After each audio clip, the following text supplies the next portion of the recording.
Good morning everyone. आज का topic है why your body crave for sugar. इसके बहुत सारे रीज़न हैं, तो सिंपल से लेकर के जो मेन रीज़न है इन सब के बारे में हम आज बात करेंगे। तो पहला है ब्लड शुगर इम्बैलेंस। जब आप बहुत ही ज़्यादा रिफाइंड कार्ब्स या फिर शुगरी फूड्स ले रहे होते हो तो आपको ज़्यादा शुगर की क्रेविंग होती है। होता क्या है कि जब आप बहुत ज़्यादा शुगरी फूड कंज्यूम करते हो ना, तो आपकी बॉडी में, ब्लड में खासकर बहुत ज़्यादा शुगर स्पाइक आता है, जिससे सेल्स क्या करने लगती हैं, क्रेव करने लगती हैं और आपके माइंड को ऑर्डर देने लगती हैं कि आप बहुत सारा शुगर लो, चाहे वो शुगरी फूड के फॉर्म में हो, चाहे वो रिफाइंड कार्ब्स के फॉर्म में हो। सेकंड है स्ट्रेस एंड इमोशंस। स्ट्रेस एक ऐसी कंडीशन है जिसमें हमारा कॉर्टिसोल लेवल हाई होता है। कॉर्टिसोल एक तरह का बहुत अच्छा हार्मोन है। ये जनरली मॉर्निंग में बनता है। मॉर्निंग में जब कॉर्टिसोल रिलीज करता है हमारा बॉडी, तो इस टाइम में हमको बहुत अच्छा लगता है, बहुत सारे काम करते हैं और हम कर भी पाते हैं ड्यू टू दिस हार्मोन।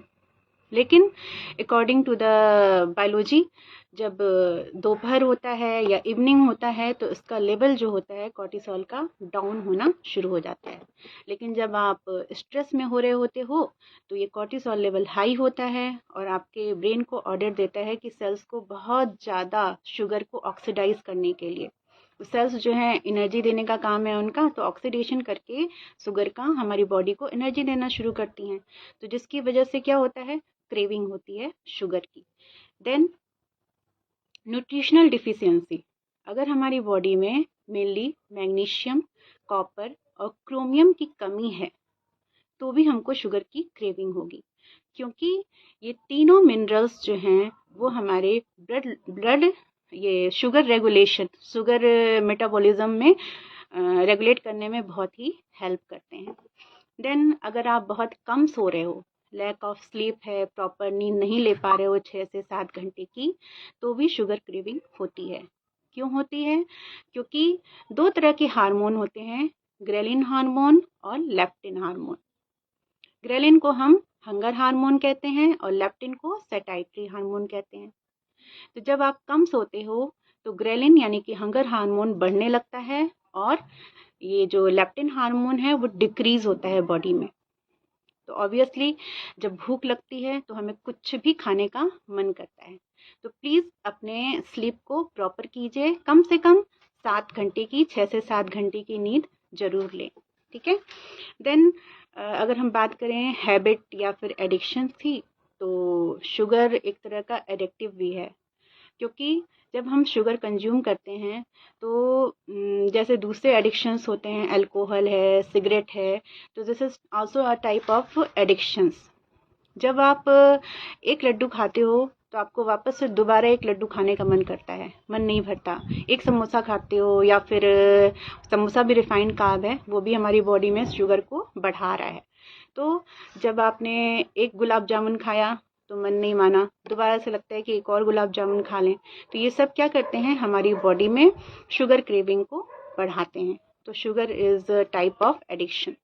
क्योंकि आप देखो, जब आपको मीठा खाने का मन करता है तो आप फ्रूट्स की तरफ कभी स्विच नहीं होते। आपके दिमाग में ये नहीं आता है कि हम फल खा लें, हमें मीठा खाने का मन कर रहा है तो तुरंत से हमारे माइंड में आता है कि हमको लड्डू खा लेना चाहिए या फिर गुलाब जामुन खा लेना चाहिए। अगर हमारे पास अवेलेबल है तो हम फ्रूट्स छोड़ करके वही खाते हैं।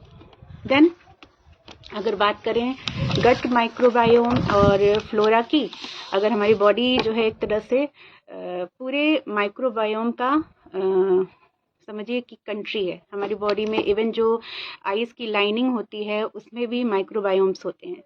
तो दो तरह के माइक्रोबायोम्स होते हैं, एक होते हैं गुड और एक होते हैं बैड। तो अगर आपकी बॉडी में माइक्रोबायोम्स की बात करें तो जो जितने भी प्री प्रोबायोटिक्स हैं वो अच्छे बैक्टीरियाज हैं जो हमारे बॉडी को हेल्प करते हैं। और एक होता है ईस्ट, कैंडिडा ईस्ट, स्पेशली ये हमारे थ्रोट रीजन में, गट्स में, लेडीज़ के वेजाइना और यूरिनरी ट्रैक्ट्स में भी होता है। तो जब और ये जो मेन बात क्या है कि ये जो ईस्ट है, कैंडिडा ईस्ट जो है वो शुगर खाता है। तो अगर हमारी बॉडी में इन ईस्ट की क्वांटिटी बढ़ती है तो हमको शुगर की क्रेविंग होती है, हमें बहुत ज़्यादा शुगर खाने का मन करता है। तो इवनली और दूसरी चीज़ है कि अगर आप अपने मील को स्किप कर रहे हो, प्रॉपर मील नहीं ले रहे हो, आजकल फैशन चल गया है इंटरमिटेंट फास्टिंग का, तो होता क्या है कि हमारी बॉडी में, ब्लड में खासकर शुगर का लेवल जो है बहुत ही डाउन चला जाता है। जब ब्लड ग्लूकोज लेवल डाउन जाएगा तो ऑब्वियसली आपको शुगर की क्रेविंग होती है। तो मैनेज कैसे करें? तो अपने स्ट्रेस को कंट्रोल कीजिए, जिससे आपका कॉर्टिसोल लेवल बैलेंस रहेगा और आपको शुगर की क्रेविंग नहीं होगी। अपने माइक्रोबायोम्स को, खासकर जो ईस्ट बैक्टीरिया है, ईस्ट में बैक्टीरिया नहीं है, ईस्ट एक तरह का फंगस होता है और इसका नाम है कैंडिडा। जब ये आपकी बॉडी में बढ़ रहा है तो सबसे अच्छा और बेस्ट तरीका होता है कि आपके घर में ही कर्ड बनाएं। कर्ड जैसे कि वो लैक्टोबैसिलस का खजाना होता है, कर्ड में प्रॉपर बहुत सारा लैक्टोबैसिलस होता है। तो ये कैंडिडा को बैलेंस करने का सबसे अच्छा तरीका है। कर्ड जो है, लोग बोलते हैं कि एसिडिक फूड है, बट आप क्या कर सकते हो, कर्ड को फ्रेशली कंज्यूम करो।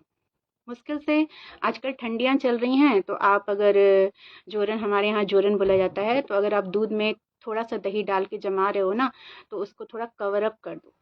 कवर करने से वो ठंड में भी अच्छे से प्रॉपरली सेट हो जाएगा और जम जाएगा, देन कंज्यूम करो। इसमें आप बिल्कुल मत डरिए कि ठंडियों में हम दही नहीं खा सकते। आप एटलीस्ट अपने दोपहर के मील में, लंच में कर्ड को ज़रूर लें, क्योंकि ये सबसे बेस्ट तरीका होता है हमारी बॉडी में माइक्रोबायोम्स को बैलेंस करने का। Thank you Monika, thank you for watching, thank you my dear husband, thank you everyone. चलिए, बाय बाय।